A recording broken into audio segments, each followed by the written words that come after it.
নমস্কার, আমি অনির্বাণ চৌধুরী। শুরু করছি স্ট্রেট কাট।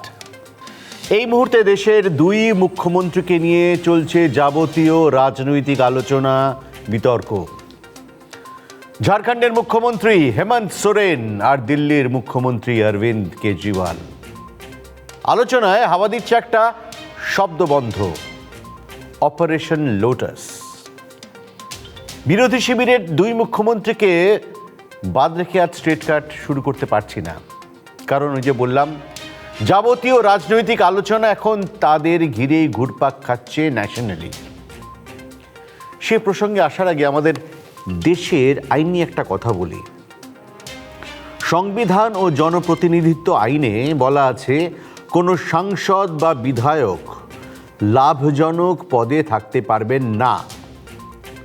লাভজনক পদে থাকলে তার আইনসভার সদস্য পদ বাতিল হয়ে যাবে। সাংসদ বা বিধায়ক লাভজনক পদে থাকলে সরকারি সিদ্ধান্ত এবং আইনকে নিজের স্বার্থে প্রভাবিত করতে পারেন। তার সরকারের দায়িত্ব, পার্লামেন্টের দায়িত্ব, বিধানসভার দায়িত্ব ও ব্যক্তিগত স্বার্থের মধ্যে একটা সংঘাত তৈরি হতে পারে, যেটা ইংরেজিতে বলে কনফ্লিক্ট অফ ইন্টারেস্টস। এই যুক্তি থেকেই লাভজনক পদ বা অফিস অফ প্রফিট হোল্ড করলে কোনো বিধায়ক কিংবা সংসদের আইনসভার সদস্যপদ বাতিলের আইনি সংস্থান রাখা রয়েছে। নির্বাচন কমিশন এ বিষয়ে পদক্ষেপ করতে পারে। ঝাড়খণ্ডের মুখ্যমন্ত্রী হেমন্ত সোরেন, তিনি ঝাড়খণ্ডের আবার খনিমন্ত্রীও বটে। রাজ্য সরকার বেসরকারি সংস্থাকে পাথর খাদান লিজ দেয়, আর সেই লিজ পেয়েছে এমন একটি সংস্থা যার মালিক খোদ হেমন্ত সোরেন। এই অভিযোগে তার বিধায়ক পদ যেতে চলেছে বলেই সূত্রের খবর। এই পর্যন্ত আপাতত কোথাও কিন্তু অপারেশন লোটাসের নামগন্ধ নেই। কিন্তু প্রসঙ্গটা চলে আসছে আগের নানা ঘটনা এবং হেমন্ত সোরেনের সম্ভাব্য পদক্ষেপ নিয়ে যেসব জল্পনা চলছে, সেই সূত্রে এই খবরগুলো আসছে। আইন বলছে হেমন্ত সোরেন আগামী 6 বছর ভোটে লড়তে পারবেন না এবং তার বিধায়ক পদ খারিজ, অথবা শুধুই বিধায়ক পদ খারিজ। এই দুটির মধ্যে যে কোনো একটা পদক্ষেপ কিন্তু করতে পারে নির্বাচন কমিশন।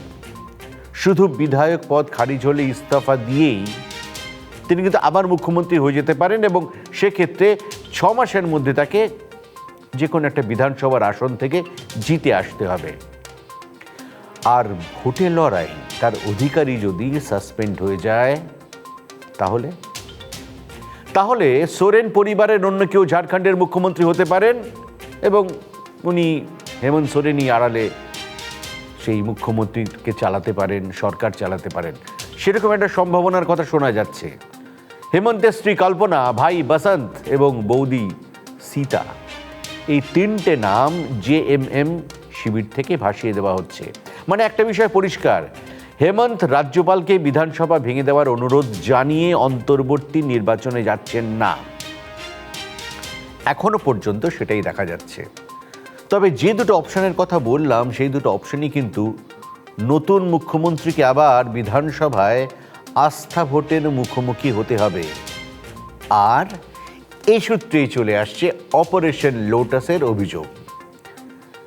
বিজেপি এখনো অবধি এ নিয়ে চুপ।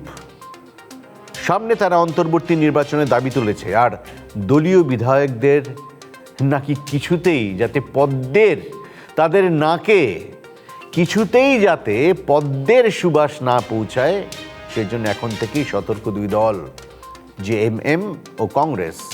বিধায়কদের তারা নিয়ে যাচ্ছে অন্য রাজ্যে।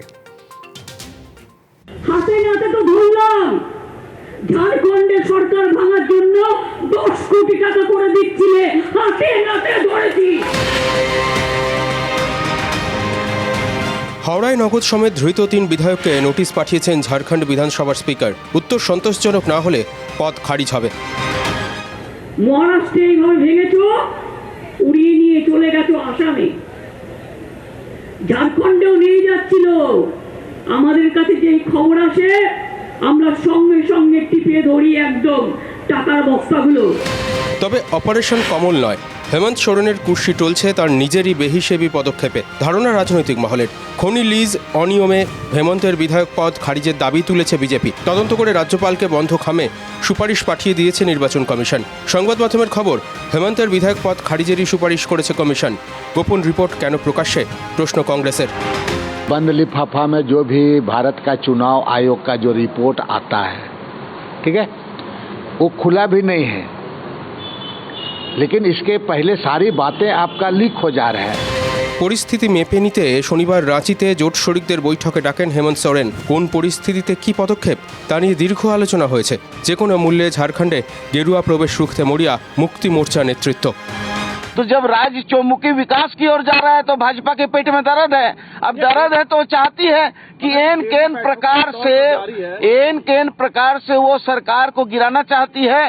हम इस सरकार को केवल बचाना नहीं चाहते, हम चाहते हैं कि जो झारखंड की जनता, सीधी सादी जनता ने जो बहुमत दिया, उस बहुमत का अपमान कर रही है भाजपा। एक मुख्यमंत्री 86 डिसमिल का अंजड़ा में लीज कराए, माइंस लीज कराए, जबकि स्वयं उस विभाग का मंत्री भी है और माननीय मुख्यमंत्री भी है। ঝাড়খণ্ডে শাসক জোটের বিধায়ক সংখ্যা কাগজে কলমে স্বস্তিদায়ক, কিন্তু তলে তলে কত মাটি সরে গেছে তা নিয়ে আশঙ্কা রয়েছে। কারণ দ্রৌপদী মুর্মু নির্বাচনে কংগ্রেস বিধায়কদের ক্রস ভোটিংয়ের হিসেবও মিলেছে। হাওড়ায় ঝাড়খণ্ডের 3 কংগ্রেস বিধায়কের নগদ সহ ধরা পড়া তাই ঝাড়খণ্ড সরকারকে দুশ্চিন্তায় রাখছে। দুশ্চিন্তায় কর্ণাটকের মুখ্যমন্ত্রী বাসবরাজ বোম্মাইও। বিরোধীদের থেকে ভয় নেই, তাকে আশঙ্কায় রেখেছে দলেরই হেভিওয়েট। প্রাক্তন মুখ্যমন্ত্রী বিএস ইয়েদুরাপ্পা বিজেপির জাতীয় কর্মসমিতিতে ঢুকতেই বোম্মাই অনুগামীরা অস্বস্তিতে। কংগ্রেস শিবির থেকে ভাসিয়ে দেওয়া হয়েছে জল্পনা, ভোটের আগে নাকি বোম্মাইকে ছেটে ফেলবে দল। যদিও বিজেপির কেন্দ্রীয় নেতৃত্ব বারবার বলেছে বোম্মাইয়ের নেতৃত্বেই 2023-এর বিধানসভা ভোটে লড়বে দল।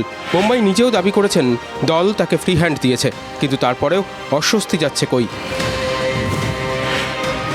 নরেন্দ্র মোদীর সঙ্গে দেখা করেছেন ইয়েদুরাপ্পা। হিন্দু হত্যা নিয়ে রাজ্যে অসন্তোষ বলেছেন ইয়েটি। প্রধানমন্ত্রীকে ঘন ঘন রাজ্য সফরে আসতে অনুরোধ জানিয়েছেন বলে খবর। রাজ্য বিজেপি সভাপতি নির্বাচন নিয়েও নাকি কথা হয়েছে।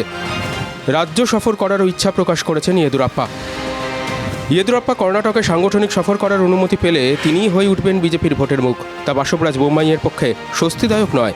শোনা যাচ্ছে নিজের ছেলে বিজয়েন্দ্রকেও রাজ্য সংগঠনে নিয়ে আসতে চান তিনি। Bureau report, TV9 Bangla.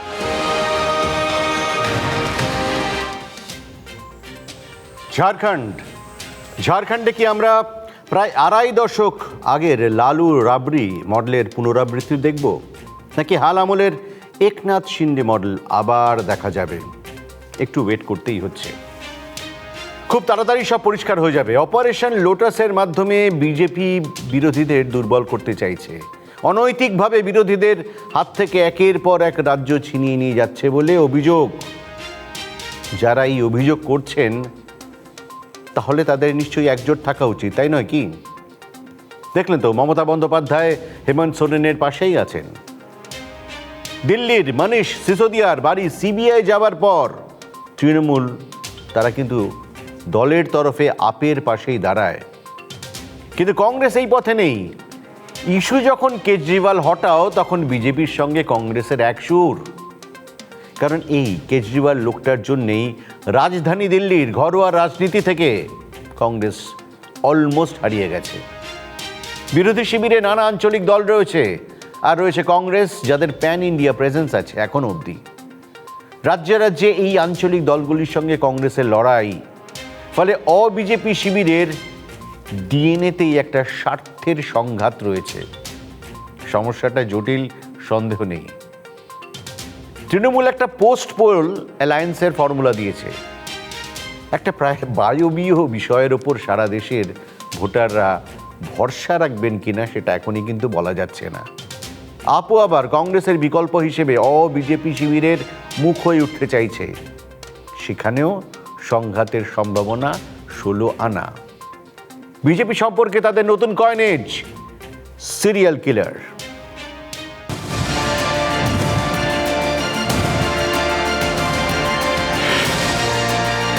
মদের দুর্নীতিতেই ডুববে কেজরিওয়াল সরকার, প্রত্যয়ী বিজেপি।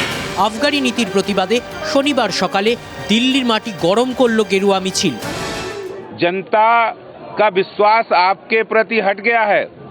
आपको जवाब देने हैं तो ये बताइए, शराब नीति लाकर आपने हजारों करोड़ रुपए शराब माफिया को दिल्ली के खजाने से लूटने क्यों दिया? আবগারি নীতি বদলেছে দিল্লি সরকার। টিম কেজরিওয়ালের দাবি এর ফলে রাজস্ব আদায় বাড়বে। বিরোধীদের অভিযোগ নীতিতে দুর্নীতি রয়েছে, মদ মাফিয়াদের অন্যায় সুবিধে পাইয়ে দেওয়া হয়েছে। আবগারি নীতি খতিয়ে দেখতে দিল্লির উপরাজ্যপাল ইতিমধ্যেই সিবিআই তদন্তের নির্দেশ দিয়েছেন। জন্মাষ্টমীতে উপমুখ্যমন্ত্রী মনীষ সিসোদিয়ার বাড়ি, অফিস সহ 7 রাজ্যের 31 লোকেশনে তল্লাশি চালিয়েছেন কেন্দ্রীয় গোয়েন্দারা। প্রচুর নথি বাজেয়াপ্ত হয়েছে। যদিও দিল্লির উপমুখ্যমন্ত্রীর দাবি তার বাড়িতে কিছুই পায়নি সিবিআই। मनीष सिसोदिया के यहाँ रेड कर लो, एक बार नहीं 100 बार कर लो, पहले भी की थी, कुछ नहीं निकला, और आज भी कह रहा हूँ इस सदन में बहुत जिम्मेदारी के साथ, 1000 और रेड कर लोगे, कुछ नहीं निकलेगा मेरे। শুক্রবার দিল্লি বিধানসভার বিশেষ অধিবেশনে এই বক্তব্য রাখেন মনীষ সিসোদিয়া, সচেতনভাবেই, যাতে তাঁর বক্তব্য বিধানসভার রেকর্ডে নথিভুক্ত হয়। সিবিআই অভিযানের পরেই সিসোদিয়া অভিযোগ করেন তাঁকে দলবদলের জন্য চাপ দিচ্ছে বিজেপি, তাই কেন্দ্রীয় এজেন্সির অপব্যবহার। আপ বিধায়কদের সামনে 20 কোটি টাকার টোপ ঝোলানো হয়েছে বলেও অভিযোগ। মহারাষ্ট্রের ধাঁচে দিল্লিতেও অপারেশন লোটাস। বিধানসভায় দাঁড়িয়ে তাকে নতুন নাম দিলেন মনীষ সিসোদিয়া, সিরিয়াল কিলিং। पिछले 7 साल के एक्सपीरियंस के आधार पर कहता हूं कि एक सीरियल किलर की तरह चुनी हुई सरकारों को मारने में जितनी ऊर्जा और जितनी मेहनत तुम लगाते हो, उससे कम मेहनत में स्कूल बन जाते हैं। क्या कोई उन्होंने आज तक सबूत दिखाया है? और ये पहली बार नहीं हुआ है, पहले भी बीजेपी के नेताओं के ऊपर इन्होंने अनर्गल आरोप लगाए थे। नितिन गडकरी जी के ऊपर उनसे जाकर लिखित में माफी मांगी है, पैरों में पड़कर माफी मांगी है।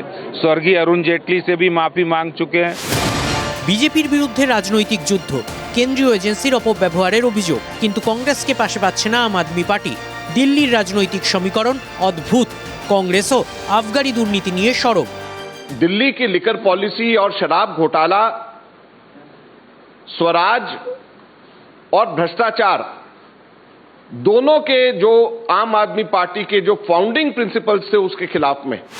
বিজেপি যদি সিরিয়াল কিলার হয়, বিরোধীরা কেন একজোট নয়? প্রত্যেকেই নিজের লড়াই একা লড়ছে। 1 বছর ধরে বিরোধী ঐক্যের কথা শোনা যাচ্ছে, সিরিয়াস কোনো উদ্যোগ চোখে পড়ছে না কেন? ধন্দে রাজনৈতিক বিশেষজ্ঞরা। Bureau report, TV9 Bangla.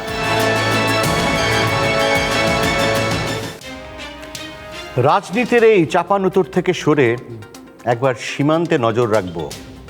একদম মন ভালো করে দেওয়া একটা ছবি এই কঠিন সময়ে, যেটা খুব দরকারিও বটে। আগে ভালো করে দেখুন, শুনুন।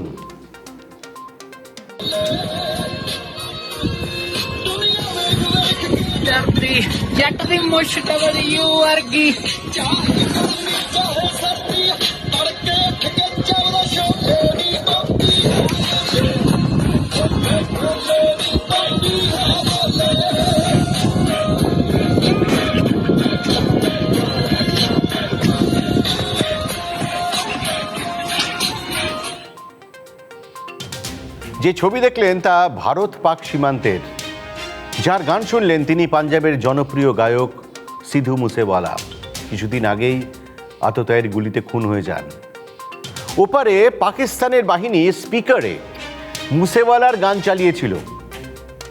এপারে আমাদের দিকে ভারতীয় জওয়ানদের কানে সুর পৌঁছতেই তারা নেচে উঠলেন। এই ছবি না আরও একবার মনে করিয়ে দেয়, দু দেশের সিপাহীরা কেউ মন থেকে একে অন্যকে শত্রু বলে মনে করে না। সীমান্তগুলো আছে কেবল আছে রাজনীতির জন্য। হাতে বন্দুক ধরিয়ে নেতারা কিছু মানুষকে সীমান্তে পাঠিয়ে দেন, লড়াই হয়, আর সেই লড়াই ভরিয়ে দেয় ভোটের ঝুলি। আমরা সবাই এটা জানি, কিন্তু বাস্তব পরিস্থিতি এমনই হয়ে দাঁড়ায় যে কিছু আবার করারও থাকে না। মেশিন গান আর গান হয়তো পাশাপাশি চলে। একটা কথা বলি, যেটা প্রতিরক্ষা বিশেষজ্ঞরাও মনে করেন, পাক জঙ্গিরা দেশের অভ্যন্তরীণ নিরাপত্তার ক্ষেত্রে যে অন্যতম বড় বিপদ, তাতে কোনো সন্দেহ নেই। কিন্তু পাক সেনাবাহিনীর আর ভারতকে ধাক্কা দেওয়ার ক্ষমতা নেই। পশ্চিমের চেয়ে পূর্বে বরং রোজ জটিল তৈরি হচ্ছে পরিস্থিতি।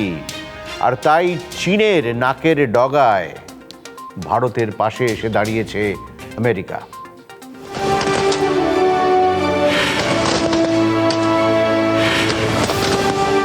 নাম দেওয়া হয়েছে বজ্রপ্রহার, ভারত আমেরিকা যৌথ সেনা মহড়া।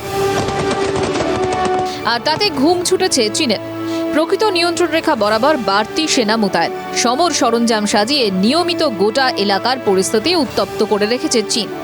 সেই তারাই এখন ঘাবড়ে গিয়ে দ্বিচারিতার পথে। প্রশ্ন তুলছে ভারতকে নিয়ে। হিমাচল প্রদেশের বাকলু এলাকায় ভারত ও আমেরিকার সেনা যৌথ মহড়া চালাচ্ছে। জায়গাটি ভারত চীন প্রকৃত নিয়ন্ত্রণ রেখা থেকে বেশি দূরে নয়। তাইওয়ান ইস্যুতে আমেরিকা চীন সম্পর্কের আরও অবনতি হয়েছে। 2রা অগস্ট তাইওয়ানে যান মার্কিন সংসদের নিম্নকক্ষের স্পিকার ন্যান্সি পেলোসি। এরপরে তাইওয়ানের আকাশ ও জলসীমায় ঢুকে সেনা মহড়া শুরু করে দেয় চীন। এরকম একটা অবস্থায় তাদের নাকের ডগায় ভারত আমেরিকা যৌথ সেনা মহড়া কিছুতেই মেনে নিতে পারছে না বেজিং। হিমাচলে 8ই অগস্ট থেকে শুরু হয়েছে যৌথ সেনা মহড়া। অগস্টের শেষ পর্যন্ত সেনা মহড়া চলবে বলে জানানো হয়েছে। 1993 ও 1996 সালে ভারত ও চীনের মধ্যে দুবার সমঝোতা হয়। তাতে বলা হয়েছিল নিয়ন্ত্রণ রেখার কাছে সেনার সক্রিয়তা বাড়ানো থেকে দুদেশই বিরত থাকবে। উত্তরাখণ্ড থেকে লাদাখ লাল ফৌজ বারবার এই সমঝোতা ভঙ্গ করছে বলে সেনা স্তরের বৈঠকে চীনকে জানিয়েছে ভারত। আর এখন চীনের প্রতিরক্ষা মন্ত্রক বলছে ভারত চীন সীমান্ত নিয়ে তৃতীয় পক্ষের হস্তক্ষেপ আমরা কিছুতেই মেনে নেব না। সেনা মহড়ায় দুদেশের সমঝোতা ভঙ্গ করা হচ্ছে। পত্রপাঠ সাউথ ব্লকও জানিয়ে দিয়েছে কোনো তৃতীয় দেশকে নিশানায় রেখে ভারত আমেরিকা যৌথ সেনা মহড়া চালানো হচ্ছে না। হিমাচলের পর অক্টোবরে উত্তরাখণ্ডের আউলি এলাকাতেও হবে ভারত আমেরিকা যৌথ সেনা মহড়া। এ নিয়েও আপত্তি জানিয়েছে বেজিং। তবে দিল্লি নিজের সিদ্ধান্তে অনড়। চীনকে বলে দেওয়া হয়েছে উত্তরাখণ্ডের ওই এলাকা প্রকৃত নিয়ন্ত্রণ রেখা থেকে প্রায় 100 কিলোমিটার দূরে। ফলে রীতিনীতি লঙ্ঘনের প্রশ্নই উঠছে না। বিশেষজ্ঞরা বলছেন দক্ষিণ চীন সাগরের কাছে আমেরিকা, জাপান, অস্ট্রেলিয়ার সঙ্গে যৌথ নৌ মহড়ায় অংশ নিয়েছে ভারত। জলসীমার পর এইবার চীনের স্থলসীমার কাছেও ভারত ও আমেরিকার বাহিনী হাতে হাত মিলিয়ে কাজ করতে শুরু করেছে। ফলে ড্রাগনের ওপর চাপ বাড়ছে। Bureau report, TV9 Bangla. যুদ্ধ, রাজনীতি এসবের কথা ভাবতে ভাবতে আমাদের সকলেরই মন কম বেশি খারাপ হয়ে যায়।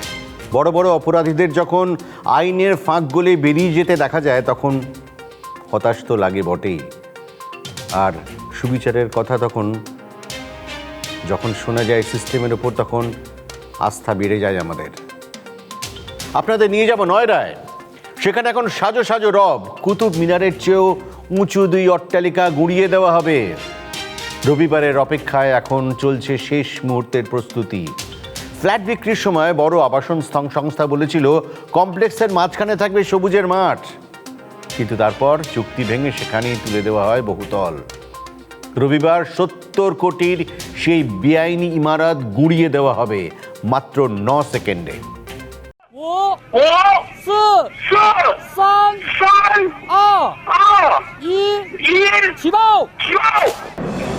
একটা মাত্র বোতামে চাপ, ব্যাস কোটি কোটি টাকা ব্যয় করে বানানো গগনচুম্বী অট্টালিকা মিশে যায় মাটিতে।